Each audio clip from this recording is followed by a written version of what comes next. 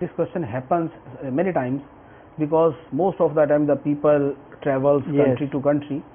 So if a person starts his fasting in one country and then he travels to other country, and when he travels to other country he arrives there and he sees that the Ramzan has ended in that country. So in this condition, if he has fasted 28 Psalms, 28 fastings, so he should fast one Psalm again, because in that day, in that particular no, not day. in a particular day, because that is the day of Eid.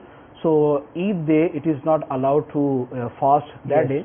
So after that Eid day, he should fast once again, because he must complete 29 fasts. Minimum 29. Minimum 29 fasts, because less than 29 it is not in complete month there is no.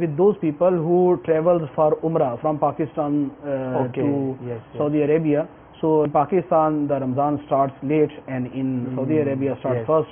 So when they arrive for Umrah, so they completed only their 28 roza, and after that they will have to fast for one day.